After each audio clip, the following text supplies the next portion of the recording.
అందరికీ నమస్కారం. రాష్ట్రంలో ఏదైనా సరే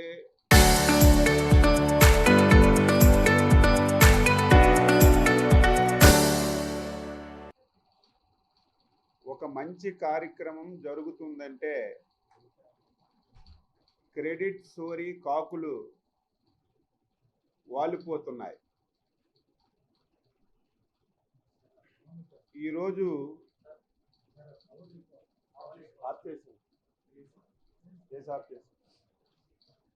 ఇంకొక 2 రోజుల్లో నేను 30 సంవత్సరాల నుంచి రాజకీయాల్లో ఉన్నాను. ఉత్తరాంధ్ర ప్రాంతంలో ఎన్నో అభివృద్ధి కార్యక్రమాలు జరిగినప్పటికీ కూడా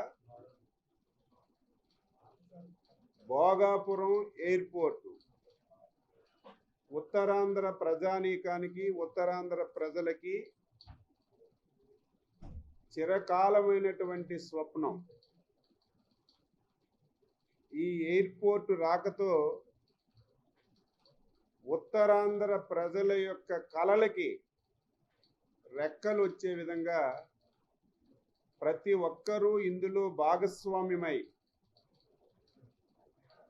ఒక పండగ వాతావరణంలో ఈ కార్యక్రమాన్ని నిర్వహించాలని చెప్పి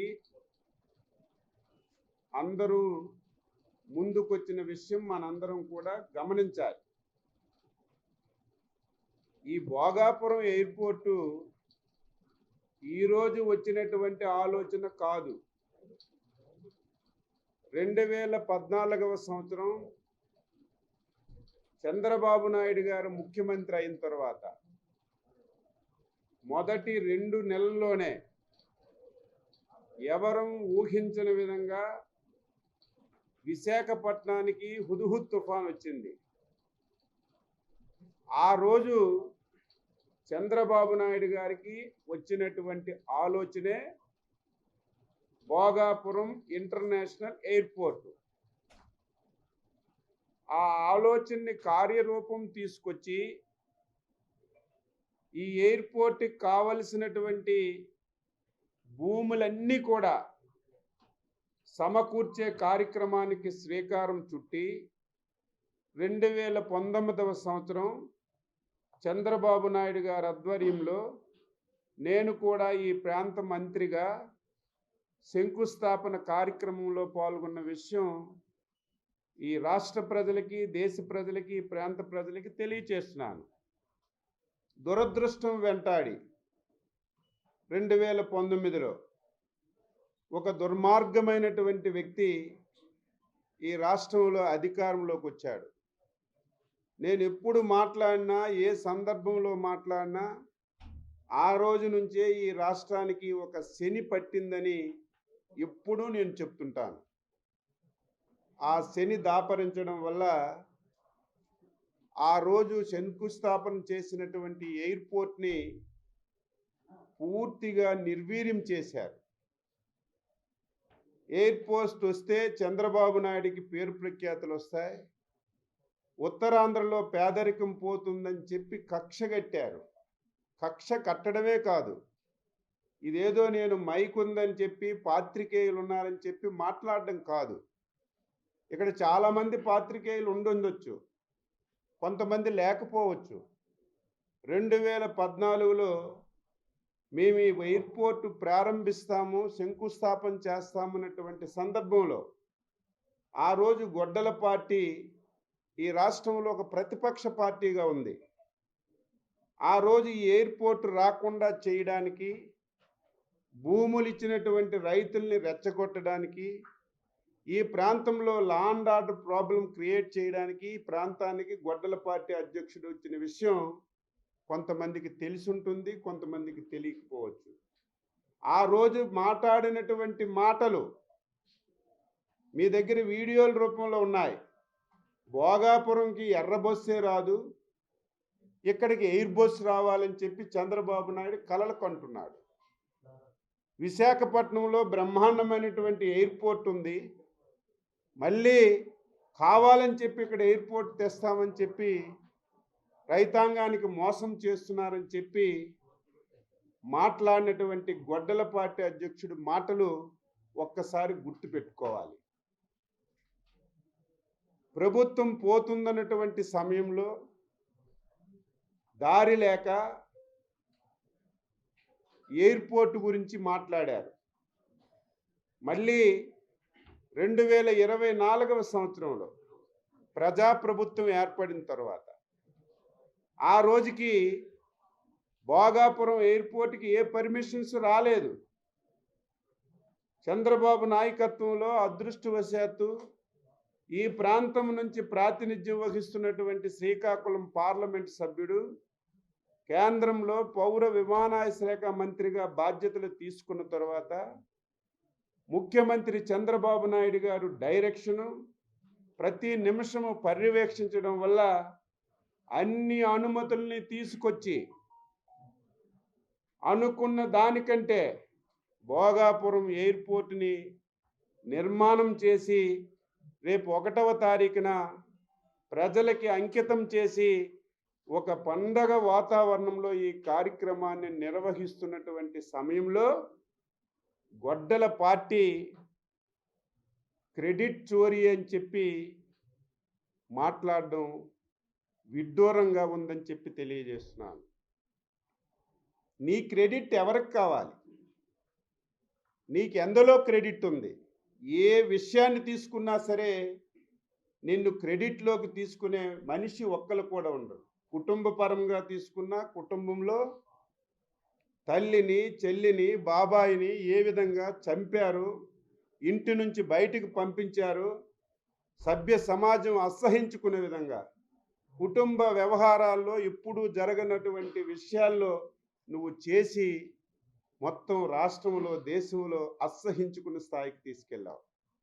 నీ హయాంలో ఆంధ్రప్రదేశ్ రాష్ట్రంలో ఒక ప్రభుత్వం అంటే గత ప్రభుత్వంలో చేసినటువంటి పనులు కొనసాగించాలి, గత ప్రభుత్వంలో చేసినటువంటి పరిశ్రమల్ని పూర్తి చేయాలి.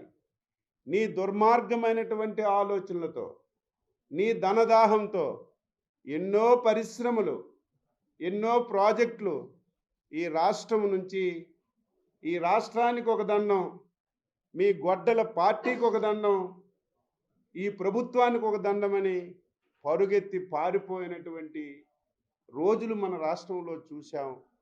మళ్ళీ 25 మాసాల్లో ఒక నమ్మకాన్ని కలిగించి, ఒక విశ్వాసాన్ని కలిగించి, ప్రతి ఒక్కరిని మన రాష్ట్రం వైపు ఆకర్షించి 24 మాసాల్లో 24 లక్షల కోట్లు పెట్టుబడులు తెచ్చి పరిశ్రమలు స్థాపించినటువంటి ఘనత చంద్రబాబు నాయుడు గారికి దక్కుతుంది. ఈ విషయాన్ని ప్రతి ఒక్కరూ గుర్తుపెట్టుకోవాలని చెప్పి ఈ సందర్భంగా తెలియజేస్తున్నాను. ఉత్తరాంధ్ర కొంతమంది కబంధ హస్తాల్లో నలిగిపోయింది. కొంతమంది అధికారం ఉన్నప్పుడు ఉత్తరాంధ్ర గురించి మాట్లాడరు, ఉత్తరాంధ్ర అభివృద్ధి గురించి మాట్లాడరు, ఉత్తరాంధ్ర వలసల గురించి మాట్లాడరు, ఉత్తరాంధ్ర ప్రాజెక్టుల గురించి మాట్లాడరు. అధికారం పోయిన తర్వాత ఉత్తరాంధ్ర గురించి మాట్లాడినటువంటి నాయకులు కొంతమంది ఉన్నారు. అందులో మీ జిల్లాలో ఎక్కువ కాలం మంత్రిగా పనిచేసినటువంటి బొత్స సత్యనారాయణ గారు, మా జిల్లాలో పెద్ద మేధావని చెప్పుకున్నటువంటి ధర్మాన ప్రసాదరావు గారు. ధర్మాన ప్రసాదరావు ఈరోజు ఒక పాత్రికేయుల సమావేశం పెట్టి విచిత్రమైనటువంటి మాటలు, నీ సోది విని విని ప్రజలు నీ పాత్రికేయుల సమావేశం చూస్తే అసహించుకుంటున్నారు. ఒకప్పుడు విన్నారు నీ సోది, ఇప్పుడు నీ సోది వినడానికి ఎవరూ లేవు. ఈరోజు ఉత్తరాంధ్ర డబ్బులు అమరావతిలో ఖర్చు పెట్టేస్తున్నారు. అమరావతిలో మళ్ళీ ప్రాంతీయ విద్వేషాలు వస్తాయని సిగ్గు లేకుండా మాట్లాడుతున్నావు. నువ్వెప్పుడైనా అధికారంలో ఉన్నప్పుడు, నువ్వెప్పుడైనా పదవులు ఒలగబెట్టేటప్పుడు ఉత్తరాంధ్ర గురించి మాట్లాడినటువంటి సందర్భాలు ఉన్నాయని చెప్పి తెలియజేస్తున్నాను. అనునిత్యం చెప్తున్నాం, అర్థమైనట్టుగా చెప్తున్నాం. అమరావతి అనేది సెల్ఫ్ ఫైనాన్స్ ప్రాజెక్టు. ఆ ప్రాజెక్టుకి ప్రభుత్వం నుంచి ఒక పైసా కూడా అవసరం లేకుండా అక్కడ ఉన్నటువంటి భూముల్ని పెట్టి డబ్బులు తీసుకొచ్చి అభివృద్ధి చేస్తున్నామని చెప్పి ఎన్నిసార్లు చెప్పినా అదే విషయాన్ని చెప్పి మాట్లాడుతున్నారు. నీది నాలిక తాటి మట్ట. నువ్వు మాట్లాడేటప్పుడు తెలివుండి మాట్లాడుతున్నావా, తెలివి లేకుండా మాట్లాడుతున్నావా? ప్రజలు వెంబడించి పరిగెత్తించి కొట్టవలసినటువంటి పరిస్థితి ఈరోజు ఉంది. నువ్వేం మాట్లాడావు? 2014-19లో ప్రాంతీయ విభేదాలు రెచ్చగొట్టాలని, ఉత్తరాంధ్రలో పేదరికం ఉంది, పెట్టుబడులు రావడం లేదు అని ఇష్టం వచ్చినట్టు మాట్లాడారు. ఆ రోజు నీ గొడ్డల పార్టీ. నేను ఈరోజు స్ట్రైట్గా ధర్మాన ప్రసాద్కు అడుగుతున్నాను. నీ గొడ్డల పార్టీ 2019 ఎలక్షన్ల వరకు ఆంధ్రప్రదేశ్కి అమరావతి అని చెప్పి మీరందరూ డబ్బా కొట్టి ఎన్నికలకి వెళ్ళి గెలిచారు. మీ పిచ్చి నాయకుడు, మీ గొడ్డల పార్టీ అధ్యక్షుడు ఎన్నికలు అయిన తర్వాత ఈ రాష్ట్రానికి 3 రాజధానులు, అందులో ఉత్తరాంధ్రకి ఒక ఎగ్జిక్యూటివ్ రాజధాని ఇస్తున్నానని చెప్తే ధర్మాన ప్రసాద్ పొంగిపోయాడు. ఇదేదో నేనే సాధించాను, గుండెలు చించుకొని డబ్బా కొట్టుకొని ఇన్ని రోజులకి మా ఉత్తరాంధ్రకి రాజధాని వచ్చిందని చెప్పి గొప్పలు చెప్పాం. మేము కట్టుబడిన దానికి నిలబడ్డాం. మాకు ఏకైక రాజధాని అమరావతి. ఈ రాష్ట్రంలో ఉన్నటువంటి అన్ని ప్రాంతాలు సమాంతరంగా అభివృద్ధి చెందాలని చెప్పి ఒక నిర్ణయం తీసుకొని ఎలక్షన్లకు వెళ్ళాం. ఎలక్షన్లో గెలిచాం, అమరావతి రాజధాని అయింది. ధర్మాన ప్రసాద్, నీ గొడ్డల పార్టీ ఉత్తరాంధ్రకి రాజధాని చెప్పేటప్పుడు డబ్బా కొట్టుకున్నావే. అదే గొడ్డల పార్టీ అధ్యక్షుడు నిన్న లేదు మొన్న మాట మార్చి ఉత్తరాంధ్ర లేదు, రాయలసీమ లేదు, కొత్తగా మావిగనంటే నీ నోరు ఎందుకు పెగలడం లేదని చెప్పి అడుగుతున్నాను. ఉత్తరాంధ్ర మీద మాట్లాడే నైతిక హక్కు నీకు ఎక్కడుందని చెప్తున్నాను. నువ్వు అధికారంలో ఉన్నప్పుడు, నువ్వు మంత్రిగా ఉన్నప్పుడు ఉత్తరాంధ్రలో ఉన్నటువంటి పెండింగ్ ప్రాజెక్టుల్ని ఒక్కటైనా సాధించడానికి మీరు చేసిందే ప్రయత్నం ఏదైనా ఉందా? ఏం చేశారు? మీకు అధికారం ఉంటే భూములు దాహం, రియల్ ఎస్టేట్ వ్యాపారాలు చేసుకోవడం తప్ప మంత్రి పదవులు ఉపయోగించి ఈ ప్రాంతానికి ఒక్కటంటే ఒక్కటి చేయలేదు. ఎందుకు? ఏర్పాటువాదం వస్తుంది.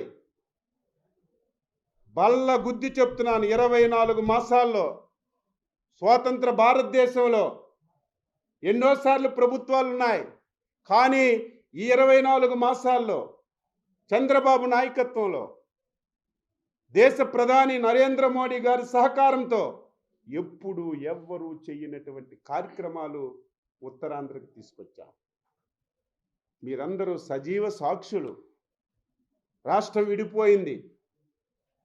మీరు, నేను, ప్రతి ఒక్కరూ ఉత్తరాంధ్రకి రైల్వే జోన్ కావాలని, మన పిల్లలు రైల్వే ఎగ్జామ్స్ రాసుకోవాలంటే బయటికి వెళ్తే కనీసం పరీక్ష కూడా రాయనివ్వడం లేదు. మనకు జోన్ ఉంటే మన పిల్లలకు ఉద్యోగాలు వస్తాయని నెత్తి నోరు కొట్టుకొని మనం ప్రయత్నం చేశాం.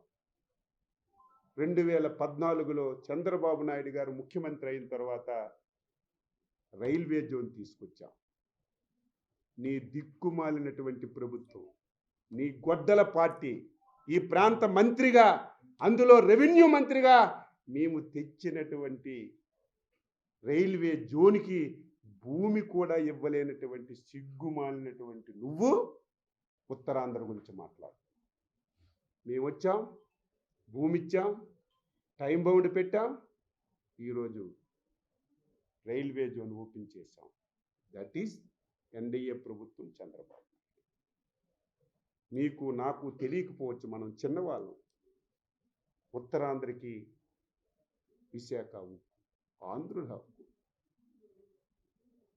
ఉమ్మడి ఆంధ్రప్రదేశ్ రాష్ట్రంలో ఎంతోమంది విశాఖపట్నానికి ఉక్కు పరిశ్రమ రావాలని ప్రాణత్యాగాలు తెచ్చారు. ఆ పరిశ్రమని 2014-19లో ఇబ్బందులు వచ్చాయి. అంతకు ముందు కూడా ఇబ్బందులు వచ్చాయి. ఆ రోజు ఎర్రన్నాయుడు గారు, చంద్రబాబు నాయుడు గారు, వాజ్పేయి గారితో మాట్లాడి డబ్బు తెచ్చి ఆ పరిశ్రమను నిలబెట్టారు.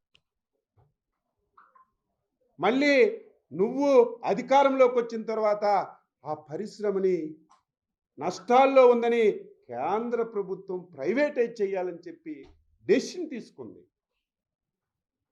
నువ్వు దాన్ని కనీసం ఆపలేదు. ఆ భూమి మీద నీ కన్నుపడి ప్రైవేటైజేషన్ ఒప్పుకున్నటువంటి నువ్వు కనీసం దాని మీద వెళ్ళి ప్రయత్నం కూడా చేయలేదు. మేము వచ్చాక 12,000 కోట్ల రూపాయలు తెచ్చాం.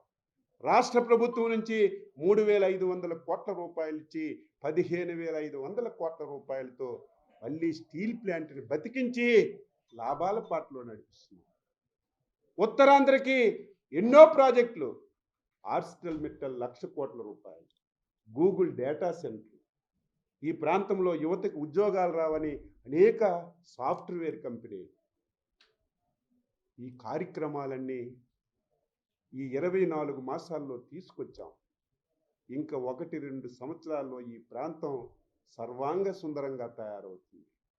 అందులో విశాఖపట్నం ఎకానమికల్ జోన్ అని చెప్పి ఒక కార్యక్రమం తీసుకొని ఇటు ఇచ్చాపురం నుంచి కాకినాడ వరకు చంద్రబాబు నాయుడు గారు ప్రత్యేకమైనటువంటి దృష్టి పెట్టి పరిశ్రమలన్నీ ఆహర్తించి ఈ ప్రాంతాన్ని అభివృద్ధి చేస్తుంటే వార్వలేక ఎద్దో పోటుగాడిలాగా ఈరోజు నువ్వు ఈ మాటలు మాట్లాడు. నీకు మాట్లాడే హక్కు ఎక్కడుంది? ఇదే మాటలు నువ్వు నీ గొడ్డల పార్టీ అధ్యక్షుడు ఉత్తరాంధ్రకి రాజధాని లేదు, ఈవేళ మావిగానన్నప్పుడు నువ్వు పిగిలి ఆ గొడ్డల పార్టీకి విమర్శిస్తే మీ అధ్యక్షుడికి నువ్వు అడిగితే కనీసం నీకు విలువ ఉంటుంది. అంటే ఏ నిమిషానికి ఏం మాట్లాడాలి? నీ రాజకీయ స్వార్థం గురించి నువ్వు మాట్లాడితే ఎవడు నమ్మడని చెప్పి తెలియజేస్తున్నా. ఇక రేపు గొడ్డల పార్టీ అధ్యక్షుడు ఉత్తరాంధ్రకు వస్తున్నాడు, శ్రీకాకుళం. రావడం తప్పు కాదు. దేని గురించి వస్తున్నాడు? 24 మాసాల్లో మీరు చూసుకోండి. గొడ్డల పార్టీ అధ్యక్షుడు ఏ ప్రాంతానికి పలకరించినా సరే శవం ఎక్కడ కనబడితే అక్కడికి వెళ్తాడు. నీ పార్టీలో ఉన్న వాళ్ళు ఎవరు గంజాయి మారక ద్రవ్యాల్లో ఉంటారో, వాళ్ళకి ఇబ్బంది జరుగుతుందో వాళ్ళకి పలకరింపుకి వెళ్తాం. లేని విషయాన్ని సృష్టించుకొని ప్రజల్లో అయోమయం క్రియేట్ చేయడానికి నువ్వు పలకరింపులకు వెళ్తావు తప్ప ప్రజలకు ఉపయోగపడినటువంటి పలకరింపు ఎక్కడైనా ఉందా? రేపు పలకరింపుకి వస్తున్నావు శ్రీకాకుళం, ఎక్కడికి వెళ్ళాలి? నిన్నటి వరకు నీ దగ్గర పనిచేసినటువంటి ఒక మంత్రి కొడుకు ఒక పేద యాదవ దానయ్యని మోటార్ సైకిల్తో గుద్ది చంపేస్తే, చంపేయడమే కాదు మానవత్వం లేకుండా ఇమీడియట్గా స్పందిస్తే హాస్పిటల్కి తీసుకెళ్తే ఒక ప్రాణాన్ని రక్షించవలసినటువంటి వ్యక్తి ప్రభుత్వం చట్టం ప్రకారం యాక్ట్ చేసి జైల్లో ఉంటే ఆయనకి పలకరింపుకి వెళ్తావా? సిగ్గుండాలి కదా. ఎవరైనా సరే ఇంకిత జ్ఞానం ఉన్నవాడు, సిగ్గున్నవాడు ఎవడైనా ఈ రకంగా పలకరిస్తాడా? నువ్వు పలకరించాలంటే దానికి పలకరించాలి, దాని కుటుంబానికి పలకరించాలి. ఒక అమాయకమైనటువంటి యాక్సిడెంట్ ఎవడు కావాలని చేయడు. నేను ఎప్పుడు దానికి అంగీకరించను. యాక్సిడెంట్ ఎప్పుడు తెలిసి జరగదు, కావాలని జరగదు, తెలిసి జరగదు. ఎవరు చంపాలని ప్రయత్నించారు, అనుకోకుండా జరిగింది. నిన్నటి వరకు మంత్రిగా రాజ్యాంగబద్ధంగా ఉన్నటువంటి వ్యక్తి నువ్వేం చేయాలి? ఈ పిల్లవాడిని తీసుకెళ్ళి పోలీస్ స్టేషన్కి అప్పచెప్పి అనుకోకుండా జరిగిందని చట్టం ఏ విధంగా వ్యవహరిస్తే ఆ విధంగా చేయాలి. నీ కుమారుణ్ణి తప్పించడానికి ఇంకొక అమాయకుడిని ముద్దాయిగా పెట్టి మొత్తం వ్యవస్థని నాశనం చేసినటువంటి నీకు జైల్లో పెడితే నీకు పలకరింపుకు వస్తున్నాయి. దానికి పెద్ద కలరప్పు, బిల్డప్.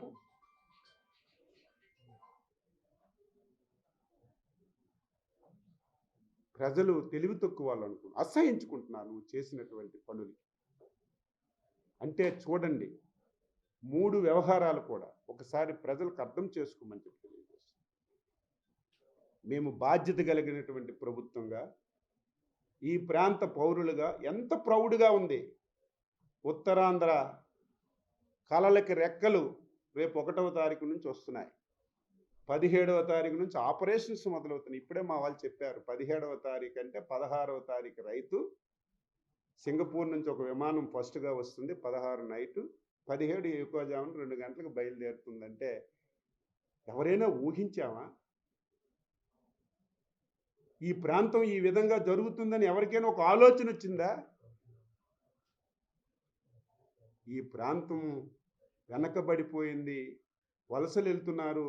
ఈ ప్రాంతాన్ని అభివృద్ధి చేయాలని అహర్నిశలు కష్టిస్తున్నటువంటి చంద్రబాబు నాయుడికి, ఎన్డీఏ ప్రభుత్వానికి నీ దిక్కుమాలిన నోరు అభినందించాలి. అభినందించకపోయినా దీన్ని ప్రతినిత్యం నువ్వు విమర్శలు చేస్తున్నావు. ధర్మాన్ ప్రసాద్, బొత్స సత్యబాబు, మీరు ఆత్మ పరిశీలన చేసుకోండి. ఒక్కటంటే ఒక్కటి ప్రాజెక్ట్. మీరు ప్రశ్నలు వేయండి, నాకు మీరు వేయండి, ఆన్సర్ చేస్తాను. గొడ్డల పార్టీ వాళ్ళు ఎవరైనా మాట్లాడితే మీరు క్వశ్చన్ వేయండి. 2019-24 ఈ రాష్ట్రానికి ప్రధానమైనటువంటి ఇరిగేషన్ రంగం, 5 సంవత్సరాల్లో ఇరిగేషన్ రంగానికి ఒక్క పైసా ఖర్చు పెట్టి 1 ఎకరాకి నీరు ఇచ్చారా? శ్రీకాకుళం జిల్లా గురించి మాట్లాడతాడు మా ధర్మాన, ఎన్నో సంవత్సరాల కళ నేరేడు బ్యారేజ్. ఆ రోజు నువ్వు మంత్రిగా ఉన్నావు, గొడ్డల పార్టీ అధ్యక్షుడు ఫాదర్ ముఖ్యమంత్రిగా ఉన్నాడు. ఒరిస్సాతో తగాయిదా ఉంటే మంచి లాయర్లకి పెట్టకపోతే తీర్పు ఒరిస్సాకు అనుకూలంగా వెళ్ళింది.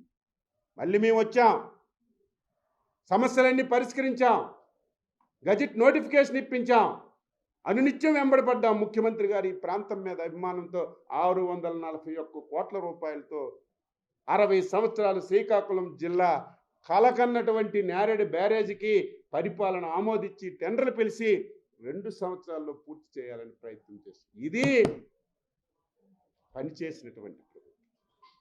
తోటపల్లి అక్కడే పడుకొని చంద్రబాబు నాయుడు తోటపల్లి ఇనాగ్రేట్ చేశాడు. 5 సంవత్సరాలు 1 పైసా ఖర్చు పెట్టలేదు. ఏ జిల్లాలో ఇరిగేషన్ మీటింగ్ అయినా, డిడిఆర్సి మీటింగ్ అయినా పిల్ల కాలువలు లేవు, పని జరగలేదు అంటే 5 సంవత్సరాలు 1 పైసా ఖర్చు పెట్టలేదు. మళ్ళీ ఇరిగేషన్ని శరవేగంతో ముందుకు తీసుకెళ్తారు. రేపు ఆగస్టు 13వ తారీఖుకి చారిత్రాత్మకంగా నువ్వు నేను మాటలు విన్నాం, నువ్వు నేను ఇది జరుగుతుంది అనుకున్నాం. పోలవరం ఎడమ కాలువ ద్వారా విశాఖపట్నానికి నీరు తేవడానికి ప్రయత్నం చేస్తున్నాం. ఇవి ఎప్పుడు జరిగాయి? 24 మాసాల్లో చేసి చూపించాం. మైకుందని, పదవి లేదని, అధికారం లేదని నువ్వు ఇష్టం వచ్చినట్టుగా మాట్లాడితే ఎవరు సహించరు, ఊరుకోరు.